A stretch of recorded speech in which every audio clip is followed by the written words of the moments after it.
Hello everyone, कैसे हैं आप लोग। पूर्ण विश्वास है मुझे कि आप लोग स्वस्थ होंगे, ठीक होंगे और उम्मीद करते हैं कि आप लोग ठंड से ज़रूर बचेंगे। इधर एक दो दिन से जो है काफ़ी ठंड हो रही है, काफ़ी ज़्यादा ठंड है, हवा चल रही है। उससे हम लोगों को बचकर रहना है और अपने पढ़ाई को जारी रखना है। अब तो समय कम है, 1 तारीख को आपको मैथमेटिक्स का एग्जाम है, 2 को फिजिक्स है, 3 को केमिस्ट्री है और 4 को अपना सब्जेक्ट है इंग्लिश। बहुत ही आसान क्वेश्चन आएगा, टेंशन लेने की कोई बात नहीं है, बहुत ही इजी क्वेश्चन रहेगा। तो चलिए आज हम लोग ज़्यादा समय बर्बाद नहीं करेंगे। आज हम लोग डायरेक्ट टॉपिक को स्टार्ट करते हैं। कल का क्लास जो है आप लोगों का मॉडल सेट का हुआ था, बिहार बोर्ड मॉडल सेट का, और हम लोग उसका 10 नंबर तक का क्वेश्चन को सॉल्व कर चुके थे। आज चलते हैं हम लोग 11 नंबर की ओर। 11 नंबर का क्वेश्चन को सॉल्व करने जा रहे हैं। तो आप लोग तैयार हो जाइए और अच्छे से वीडियो को देखिएगा, लेकिन जब फ्री रहिएगा तब इस वीडियो को देखिएगा। और सबसे जानते हैं महत्वपूर्ण बात क्या है, वीडियो को बहुत बच्चे देख लेते हैं लेकिन सब्सक्राइब नहीं करते हैं। मेरे चैनल जो है, मेरा जो चैनल है द इंग्लिश पॉइंट पूर्णिया, इसको सब्सक्राइब नहीं करते हैं। भैया सब्सक्राइब करने में कोई पैसा नहीं लगता है। ऐसा नहीं है कि आप मेरे चैनल को सब्सक्राइब कीजिएगा तो आपको 1 लाख रुपया लग जाएगा या 10 रुपया खर्च हो जाएगा। वो फ्री का चीज है। आप अगर सब्सक्राइब कर दीजिएगा तो मेरे लिए अच्छा होगा, आपके लिए भी अच्छा होगा, नोटिफिकेशन जो भी होगा आपको मिलेगा। इसलिए आप मेरे चैनल को सब्सक्राइब कर दीजिए। मेरे जो भी दोस्त हैं, मेरे जो भाई हैं और जो मेरे दुश्मन लोग भी हैं, क्योंकि दुश्मन तो हर किसी का होता है, लेकिन हम तो अभी तक किसी को अपना दुश्मन बनाए नहीं है। जो भी मेरे जान पहचान के लोग हैं वो मेरे चैनल को जरूर सब्सक्राइब कर दीजिएगा। और जब ज़्यादा सब्सक्राइबर हो जाएगा तो सभी को एक दिन भोज खिलाएंगे, चिकन या मटन पार्टी होगा एक दिन जम के मेरे तरफ से। तो चलिए 11 नंबर का क्वेश्चन को सॉल्व करते हैं। कहता है 11 नंबर का क्वेश्चन में, 11 नंबर में कहता है चूज द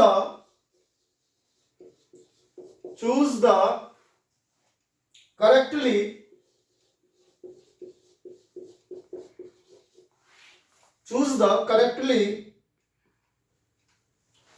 spelled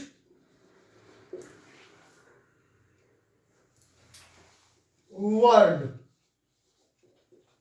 क्वेश्चन ये है आपका, कहता है कि choose the correctly spelled word, यानी करेक्ट स्पेलिंग वाला वर्ड को आपको चुनना है। इसमें कौन सा ऑप्शन, कौन सा जो वर्ड है, किसका स्पेलिंग जो है, स्पेल्ड जो है वो करेक्ट है, उसको चुनना है। तो चलिए देखते हैं ऑप्शन नंबर ए को।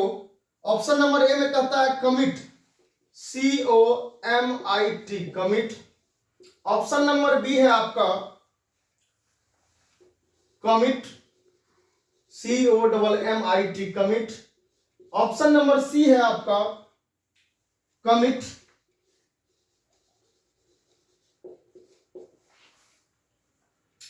और ऑप्शन नंबर डी है आपका, केमिट। देखिए आप लोगों को क्लास में भी हम बताए हुए हैं कि कमिट मतलब होता है वादा करना, कमिट मतलब होता है वादा करना। और इसमें से कौन सा ऐसा वर्ड है जिसका कि स्पेल्ड जो है करेक्ट है। तो देखिए इसमें कमिट यहां भी है, कमिट यहां भी है, कमिट यहां भी है और कमिट यहां भी है। इसका आंसर आप लोग भी दे सकते हैं, बहुत ही इजी क्वेश्चन है ये। पहले देख लीजिए स्पेलिंग सब, COMIT ठीक है, COMMIT ठीक है, CUMMIT ठीक है, CAMIT ठीक है। इसका जो करेक्ट आंसर आप लोग दीजिएगा या हम जो देने वाले हैं वो करेक्ट आंसर होगा ये कमिट, COMMIT, कमिट मतलब होता है वादा करना। किसी से जब आप वादा करते हैं तो बोलते हैं कमिट, कमिटमेंट है ये मेरा। ये आपका सही आंसर होगा COMMIT, कमिट। अब 12 नंबर का क्वेश्चन को लेंगे, समय कम लेंगे और ज्यादा क्वेश्चन को हम लोग सॉल्व करेंगे। कल तो 10 तक ही बना पाए थे। अब कहता है choose the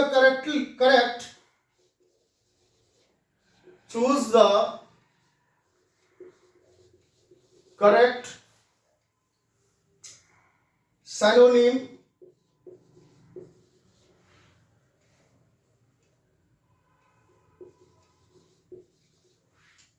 of quick, QUICK, quick. अब कहता है choose the correct synonym of quick. ये जो क्विक का आपको साइनोनिम पूछ रहा है, मतलब समान अर्थ वाला जो शब्द पूछ रहा है, उससे आपको चूज करना है। सबसे पहले इसका समान अर्थ जानने से पहले हम क्विक का मतलब जानेंगे। क्विक का मतलब होता है जल्दी या तेजी से, जल्दी होता है। क्विक का मतलब होता है जल्दी। तो चलिए ऑप्शन को देखेंगे। ए में है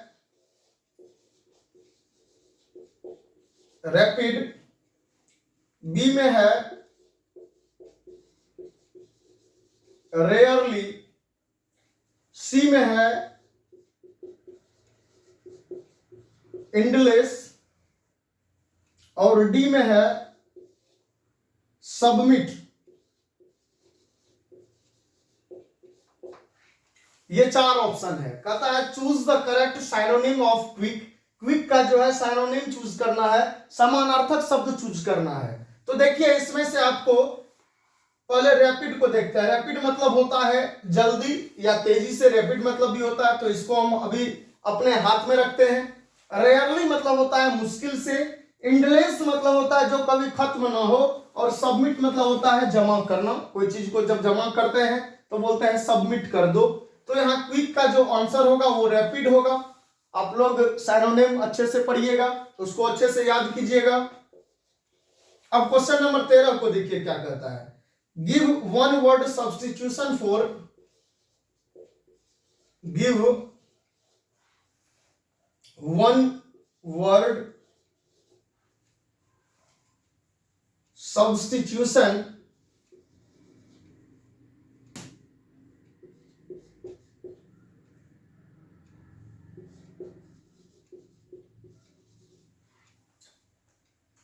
for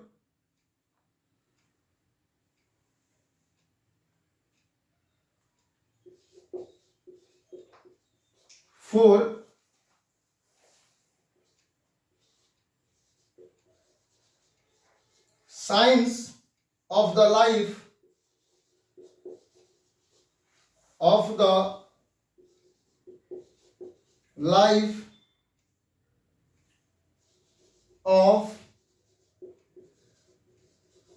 एनिमल्स।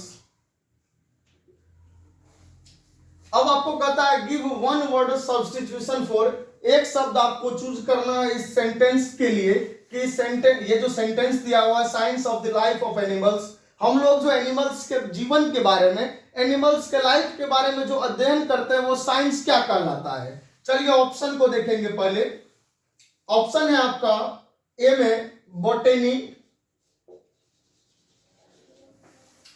बी में है आपका बायोलॉजी, बी में है आपका बायोलॉजी, सी में है आपका जियोलॉजी,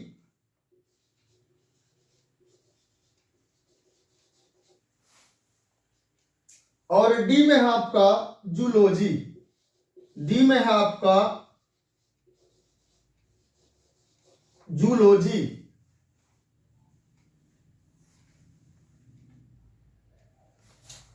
चार ऑप्शन है।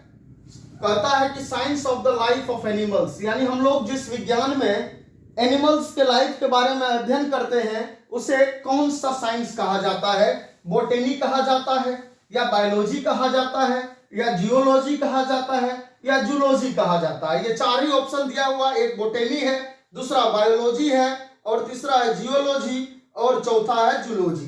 तो आप लोग जानते हैं कि हम लोग एनिमल्स के बारे में जो अध्ययन करते हैं उसे कौन सा साइंस, क्या नाम दिया गया है। हम लोग जानते हैं कि किस विषय में, कौन से सब्जेक्ट में हम लोग एनिमल के लाइफ के बारे में अध्ययन करते हैं। इसमें बॉटनी, बायोलॉजी, जियोलॉजी, जूलॉजी, इसमें से चार ऑप्शन है। बॉटनी में हम लोग प्लांट के बारे में अध्ययन करते हैं। किसके बारे में? प्लांट के बारे में, पौधा के बारे में, पेड़ पौधे के बारे में जो अध्ययन करते हैं वो बॉटनी कहलाता है। जिसमें हम लोग प्लांट प्लस एनिमल्स यानी पौधा और जानवर के बारे में जो अध्ययन करते हैं उससे बायोलॉजी कहा जाता है। और ये जो जियोलॉजी है, जमीन के नीचे जो खेती हो, जमीन के नीचे के बारे में जो अध्ययन करते हैं, जो अर्थ के भू के, ये जो धरातल है इसके नीचे के बारे में जो अध्ययन करते हैं उसे जियोलॉजी कहते हैं। और ये जूलॉजी जो होता है, ये जूलॉजी में हम लोग एनिमल्स के बारे में स्टडी करते हैं। तो आपका ये ऑप्शन होगा डी नंबर का सही आंसर। ये तीनों क्वेश्चन को आप लोग नोट कर लीजिए, ये तीनों क्वेश्चन को आप लोग नोट कर लीजिए या स्क्रीनशॉट ले लीजिए।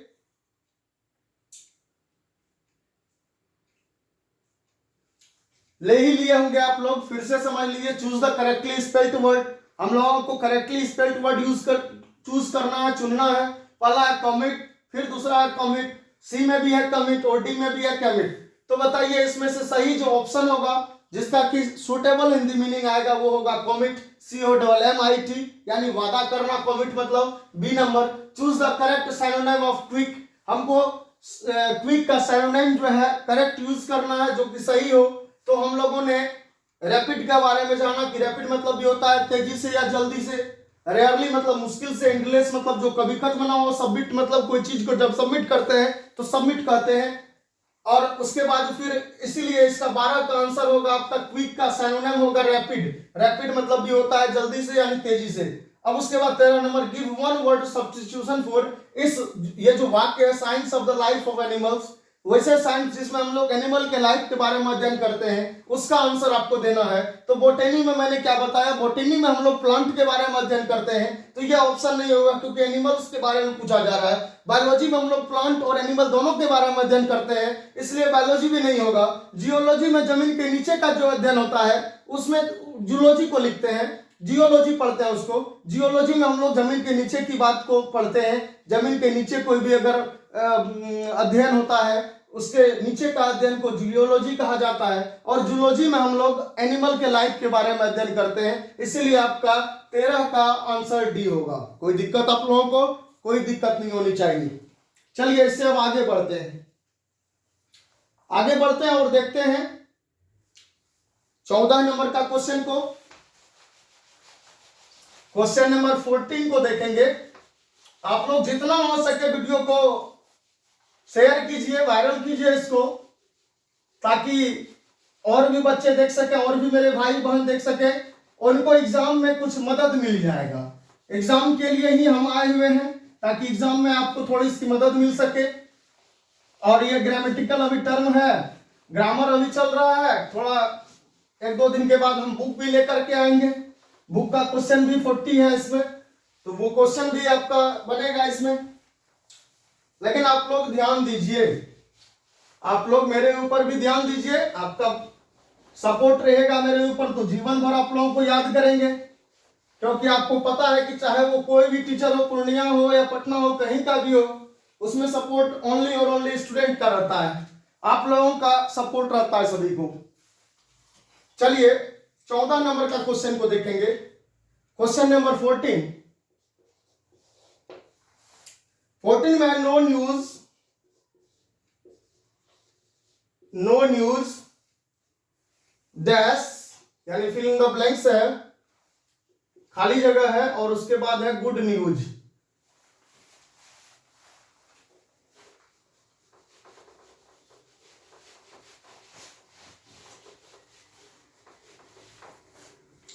नो न्यूज के बाद फिल इन द ब्लैंक्स, उसके बाद है गुड न्यूज। गुड न्यूज कहता है चूज द करेक्ट ऑप्शन, आपको करेक्ट ऑप्शन चुनना है। ऑप्शन है ए में इज, बी में है आर, सी में दिया गया है वाज, और डी में दिया गया है वर्ड। आप लोगों को मैंने क्लास में बताया था कि जब आपको किसी ऑब्जेक्टिव का option is, am, are, was, were, has, have या V1 या V5 आता है तो आपको समझ लेना है कि वो सेंटेंस जो दिया गया है वो सब्जेक्ट वर्ब एग्रीमेंट से दिया गया है। और आप लोगों को ये भी पढ़ाए हुए हैं कि यदि आपका सब्जेक्ट सिंगुलर होगा तो वर्ब भी सिंगुलर होगा। अगर सब्जेक्ट प्लूरल होगा तो वर्ब भी प्लूरल होगा। ये सब्जेक्ट वर्ब एग्रीमेंट का बहुत ही इंपॉर्टेंट रूल है, इसको मेन रूल कहा जाता है। अगर आप लोग इसको समझ लीजिएगा कि अगर आपका सब्जेक्ट सिंगुलर है तो वर्ब भी सिंगुलर होगा, और अगर सब्जेक्ट प्लूरल है तो वर्ब भी प्लूरल होगा। तो चलिए देखिए इस क्वेश्चन को सॉल्व करते हैं। नो न्यूज, ये क्वेश्चन सब्जेक्ट वर्ब एग्रीमेंट से लिया गया है। No news dash good news, यानी कोई भी न्यूज जो है अच्छा न्यूज नहीं है। नो न्यूज मतलब, नो न्यूज मतलब क्या, न्यूज मतलब समाचार होता है। तो ये जो न्यूज लिखा हुआ है, आप लोग न्यूज के बारे में जानते होंगे, आप लोग रुपीज के बारे में जानते होंगे, ये सभी प्लूरल में लिखा जाता है। रुपीज भी लिखा जाता है, न्यूज भी लिखा जाता है प्लूरल में। लेकिन ये वर्ब जो लेता है वो सिंगुलर लेता है, ऑलवेज सिंगुलर लेगा। ये न्यूज आपको प्लूरल में लिखा रहेगा, न्यूज जो है ये प्लूरल में लिखा हुआ रहता है, लेकिन इसके साथ वर्ब जो होगा वो सिंगुलर में होगा। रुपीज जो होता है अगर लिखा रहेगा 1000 रुपीज, 1000 रुपीज अगर लिखा रहता है या मीटर्स लिखा रहता है, तो ये सभी क्या होता है, भले प्लूरल में हो लेकिन इसके साथ वर्ब ऑलवेज सिंगुलर होता है। तो यहाँ नो न्यूज के बाद इज का ऑप्शन जो होगा वो बिल्कुल सही होगा। वाज या वर का प्रयोग नहीं करना है, इसमें प्रेजेंट का प्रयोग करना है, इज का प्रयोग होगा। No news is good news. चलिए क्वेश्चन नंबर 15 को देखते हैं। क्वेश्चन नंबर 15 को देखेंगे। क्वेश्चन नंबर 15 देखिए क्या कहता है। He has been appointed, he has been appointed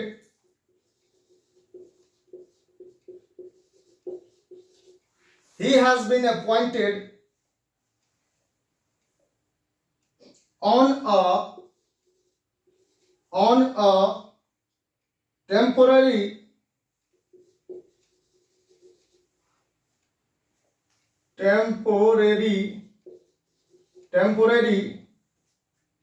basis।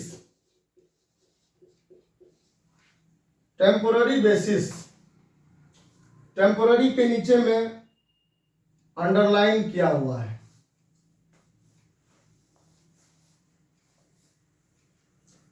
इसके बाद कहता है choose the correct antonym of the underlined word, यानी कि आपको टेम्पररी का जो है एंटोनाइम चूज करना है, यानी विपरीतार्थक शब्द जो आप लोग पढ़ते हैं उसको चूज करना है। तो चलिए पहला ऑप्शन है आपका परमानेंट,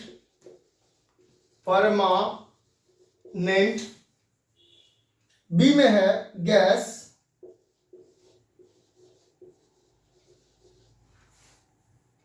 सी में है कॉम्प्लिकेटेड,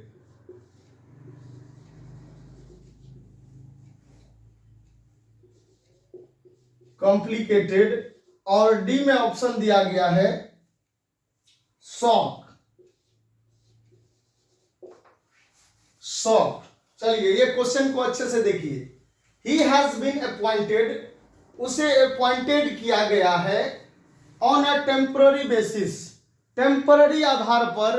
एक टेम्पररी मतलब अस्थाई, टेम्पररी का मतलब क्या होता है, अस्थाई होता है। जो अस्थाई नहीं है उसे हम लोग टेम्पररी बोलते हैं। टेम्पररी, ये टेम्पररी है। जैसे कि आप लोग आजकल तो वैसे एक तरह से क्या कह सकते हैं, नियम ही बन चुका है।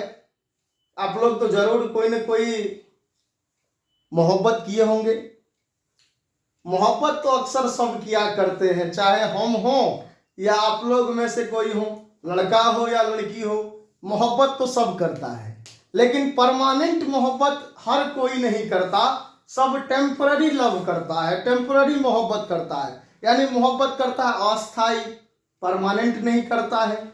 100 में से 10 गो, 15 गो, 20 गो ऐसा होता है जो कि परमानेंट लव करता है। मैक्सिमम जो है वो टेम्पररी रखता है कि जॉब होता है, दूसरे से शादी दहेज लेके कर लेता है, लाओ 20-25 लाख, जो जैसी लड़की है हम शादी कर लेंगे। तो टेम्पररी मतलब होता है अस्थाई। तो इसका आपको एंटोनिम लिखना है। एंटोनिम जो बोलते हैं हम लोग, आप लोगों को, उसका हिंदी होता है विपरीतार्थक शब्द। क्वेश्चन ही कहता है आपका choose the correct antonym of the underlined word. तो इसका विपरीतार्थक शब्द क्या होगा, यानी उल्टा शब्द क्या होगा टेम्पररी का। तो हम लोगों के पास ऑप्शन 4 है परमानेंट, गैस, कॉम्प्लिकेटेड और सॉफ्ट। यहां पर पहला में ही हम लोग देख रहे हैं कि परमानेंट। परमानेंट मतलब होता है अस्थाई। क्या होता है? अस्थाई। परमानेंट मतलब अस्थाई। आप अस्थाई हो गए, उसको परमानेंट बोलेंगे। तो ये ऑप्शन आपका अस्थाई का उल्टा होता है अस्थाई, तो परमानेंट आपका सही आंसर होगा। नोट कर लीजिएगा। अब क्वेश्चन नंबर हम 16 को लेकर आते हैं। क्वेश्चन नंबर 16 देखेंगे। कहता है सी सेड, सी, इसको मिटा देते हैं।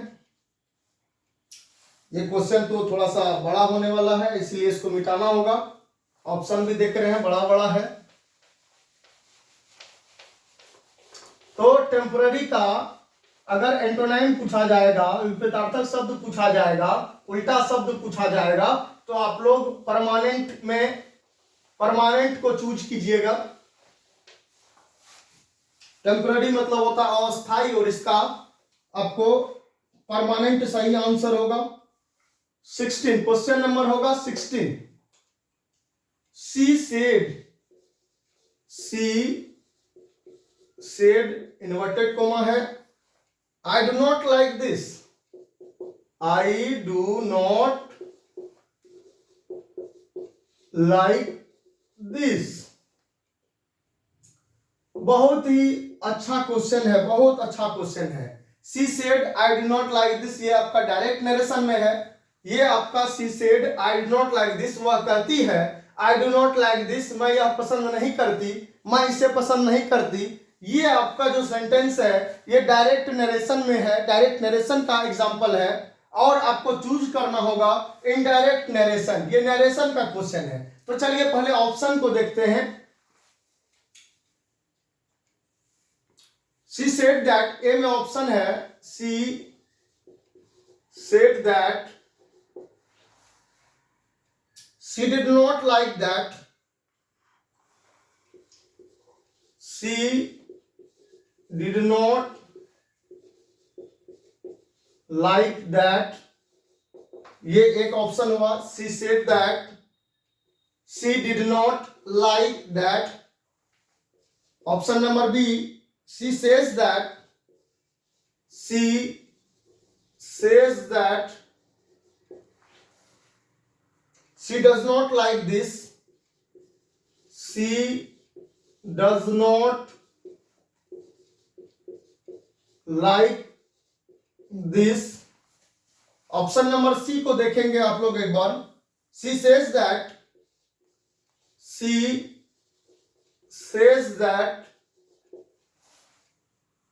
she must not like it, she must not like it। और ऑप्शन नंबर डी कहता है आपका she told that, she told that,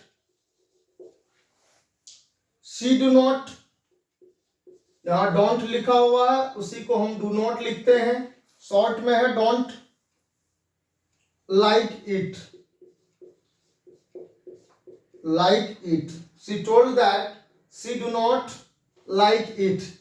देखिए ये आपका नरेशन का क्वेश्चन है। नरेशन हम लोग पढ़े हुए हैं क्लास में, सबसे जो अंतिम चैप्टर हम लोग पढ़े हुए थे क्लास में, बेस्ट टाइम 4 से 5, उसमें हम लोग पढ़े थे नरेशन के बारे में। तो चलिए ये डायरेक्ट नरेशन है और आपको चूज करना है इनडायरेक्ट नरेशन को।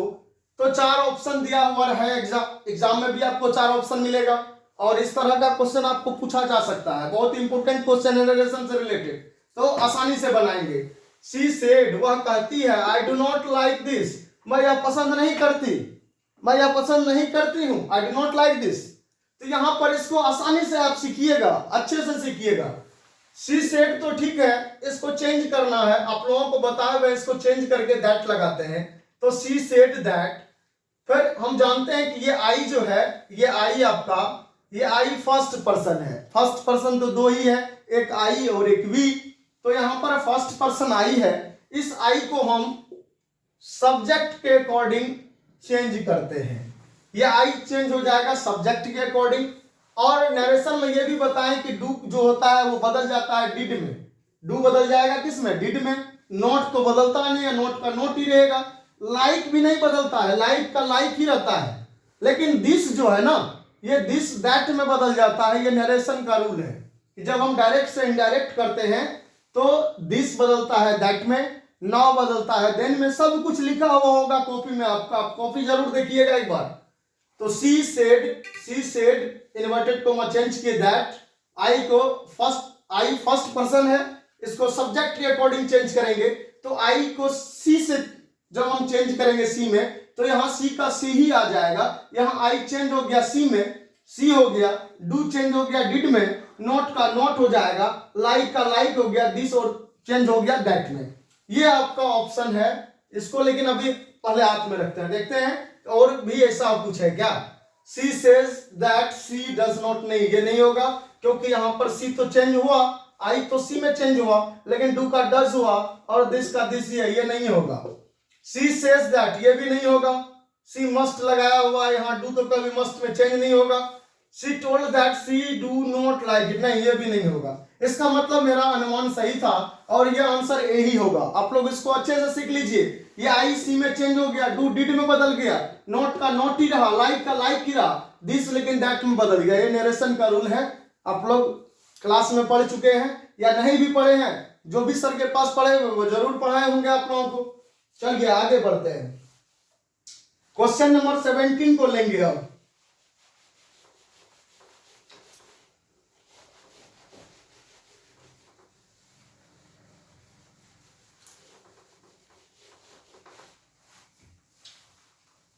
क्वेश्चन नंबर कितना होगा? 17 होगा।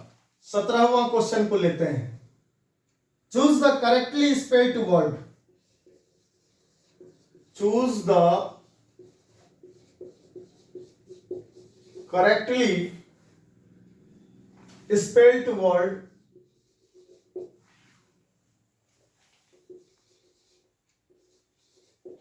आपको करेक्टली स्पेल्ड वर्ड चूज करना है, चुनना है। ए में दिया गया है ऑप्शन टूथ, एक ECHE। बी में दिया गया है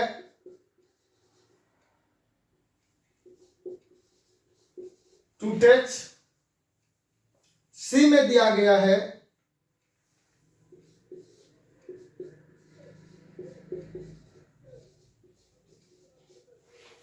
टूथेक और डी में दिया गया आपका, इसको भी पढ़ते हैं टूथ एक पढ़ते हैं।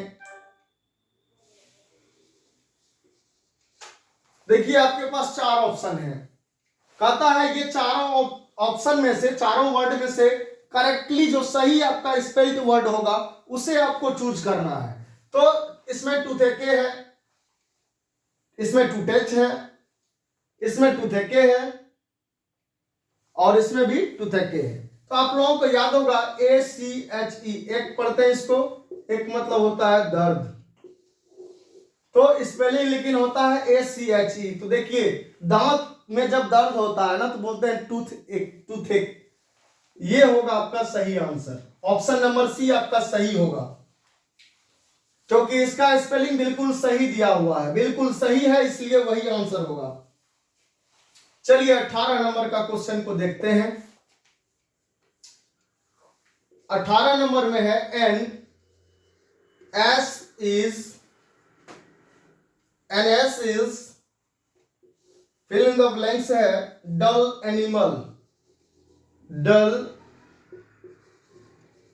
एनिमल। यहां पर कहता है choose the correct option. Choose the correct option, आपको करेक्ट ऑप्शन चूज करना है। ऑप्शन ए में दिया है ए, बी में दिया है द, सी में दिया है AN और डी में दिया है नो आर्टिकल। देखिए NS is dash dull animal. NS मतलब एक गधा जो है, एक गधा, S मतलब गधा होता है, एक गधा सुस्त जानवर है। डल का मतलब होता है सुस्त, सुस्त होना, डल, डल एनिमल, एनिमल मतलब जानवर। तो एक गधा सुस्त जानवर है। तो आप लोग देखिए यहाँ पर, यहाँ बहुत बच्चे क्या करेंगे, डल को देखने के बाद यहाँ द का प्रयोग करेंगे, लेकिन वो बिल्कुल गलत है। यहाँ हम लोग जानते हैं कि ये जो डल है, ये डल क्या है, डल है आपका एडजेक्टिव। डल क्या है, एडजेक्टिव है। और ये एनिमल जो है ये क्या है, नाउन है। जब आपको इस टाइप का क्वेश्चन मिलेगा आर्टिकल से रिलेटेड, तो रूल को जरूर याद कीजिएगा कि जब नाउन से पहले एडजेक्टिव रहता है, तो एडजेक्टिव जब रहेगा तो वहां पर ए का प्रयोग होता है। इसके अनुसार